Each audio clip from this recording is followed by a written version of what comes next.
Apa itu psikologi Islam? Psikologi Islam merupakan psikologi yang dibangun berdasarkan pandangan manusia menurut Islam yang bersumber dari Al-Quran dan As-Sunnah, serta tetap memperhatikan prinsip-prinsip ilmiah.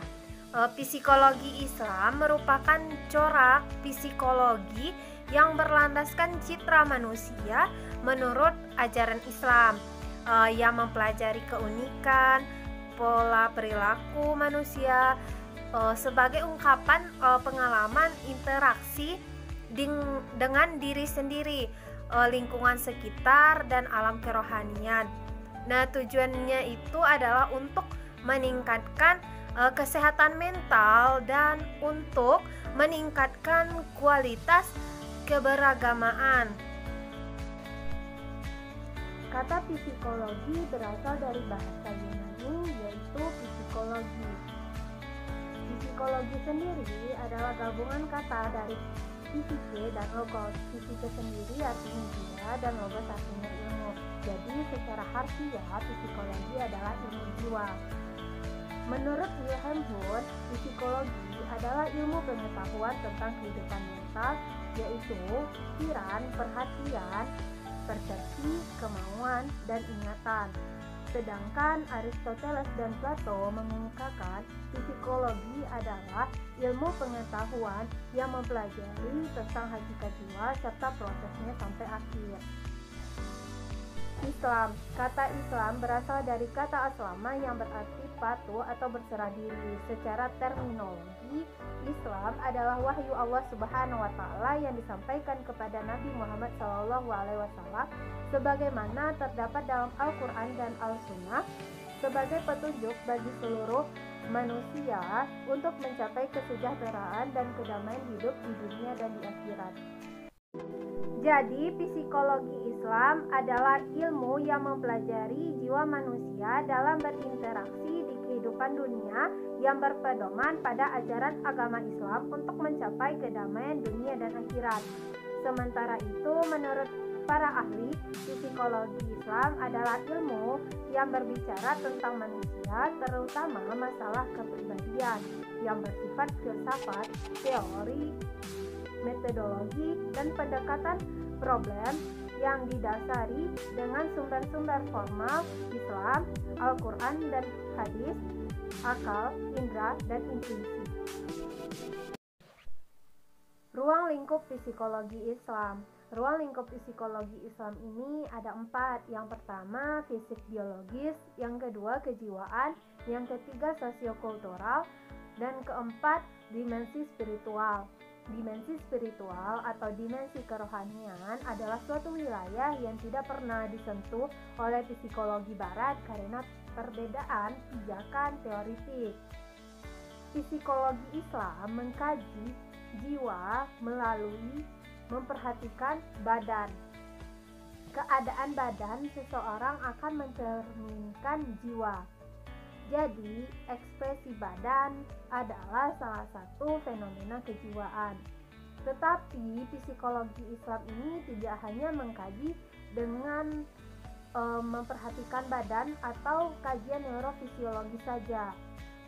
Psikologi Islam juga melihatnya melalui landasan firman Tuhan. Landasan firman Tuhan ini dilakukan karena di dalam diri manusia terdapat kompleksitas yang hanya Tuhan saja yang mampu memahami dan menjelaskannya. Hal ini tentu saja bersumber pada Al-Quran, hadis, serta pandangan ulama yang bersinergi terhadap sumber hukum Islam. Di sini saya akan membacakan tentang psikologi Islam. Yang pertama adalah Abu Zaid Al-Baiki yang memiliki nama asli Ahmad Ibnu Sahih atau lebih dikenal dengan Ibnu Al-Nadim, adalah pakar multidisiplin ilmu pengetahuan. Al-Baiki adalah intelektual muslim yang memperkenalkan psikologi Islam dan neuroscience, yakni cabang ilmu pengetahuan yang berhubungan dengan anatomi, psikologi, biokimia, atau biologi molekul jaringan saraf, khususnya yang berkaitan langsung dengan perilaku dan pengetahuan. Ia juga terkenal sebagai tokoh yang pertama kali menemukan psikologi kognitif dan medis, yang bisa disebut juga cognitive and medical psychology. Selanjutnya, Al-Asil bin Qais Al-Kindi. Nama lengkapnya adalah Abu Yusuf Yakub bin Ishaq Al-Kindi.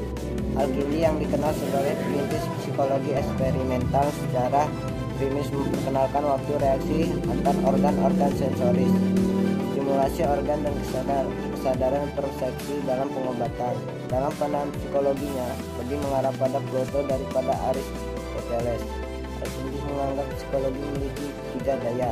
Yang pertama adalah al-quwah al-aqliyah atau daya jiwa berakal. Yang kedua adalah al-quwah as-syahwaniyah, disebut juga daya jiwa nafsu. Dan yang ketiga al-quwah al-ghatlabiyah, disebut juga daya jiwa amat. Ketiga adalah Abu Nas Muhammad Ibnu Muhammad Tarkan Al-Farabi. Nama lengkap beliau adalah Abu An-Nazar Muhammad Al-Farabi. Beliau adalah seorang yang jenius dengan menguasai setidaknya 5 bahasa. Disiplin ilmu yang dikuasai antara lain kedokteran, kimia, matematika, musik, filsafat, dan dasar-dasar psikologi. Khusus terhadap kajian psikologi, beliau lebih mengarah pada tataran perilaku moral dengan menggabungkan antara filsafat dan syariat. Metode dalam perumusan psikologi Islam dan juga metode dalam terapi psikologi Islam. Yang pertama ada metode keyakinan, di mana dalam metode keyakinan ini kita harus benar-benar meyakininya dengan betul mengenai kebenaran suatu hal tanpa adanya keraguan yang sumbernya itu berasal dari Al-Quran dan hadis, di mana kita ini meyakini bahwasanya Allah adalah sang pencipta kehidupan yang mengetahui segala aspek kehidupan makhluknya, sehingga kita tidak merasa sendiri karena kita memiliki sang pencipta. Kemudian yang kedua ada metode rasional. Nah, dalam metode rasional ini psikologi Islam berpandangan bahwasanya manusia itu harus mempergunakan rasionya secara optimal dengan menyadari keterbatasannya, dan juga melakukan penggunaan akal ini harus sesuai dengan perintah Allah yang terdapat dalam Al-Quran, sehingga kita tidak melakukan apa yang Allah larang, sehingga apa yang kita lakukan ini sesuai dengan tuntutan dalam agama Islam. Kemudian yang ketiga ada metode otoritas, di mana kita ini menyandarkan kepercayaan kepada orang-orang yang mempunyai banyak pengetahuan.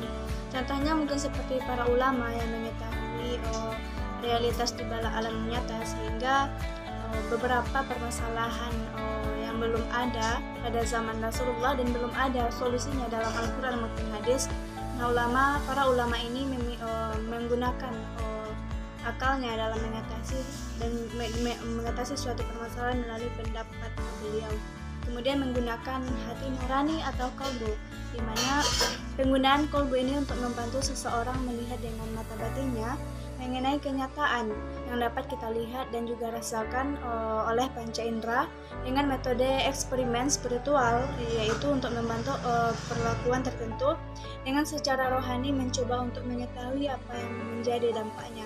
Contohnya mungkin seperti membiasakan sholat malam, lalu kita berusaha mengetahui bagaimana rasa hati kita terhadap Tuhan dengan melakukan pembiasaan sholat malam tersebut. Kemudian terapinya yang kedua adalah terapi menggunakan terapi wudhu, di mana wudhu ini memiliki dampak fisiologis yang berperan apabila tubuh kita terkena air wudhu. Misalnya yang wajib saja, yaitu 5 kali sehari, akan membantu seseorang dalam mengistirahatkan organ tubuhnya dan juga meredakan ketegangan fisik dan juga psikisnya, sehingga bahwasanya wudhu ini Rasul pernah menganjurkan kepada umatnya bahwasanya apabila kita marah senantiasalah untuk mengambil air wudhu. Setidaknya dari wudhu ini dapat dijadikan terapi dalam masalah mental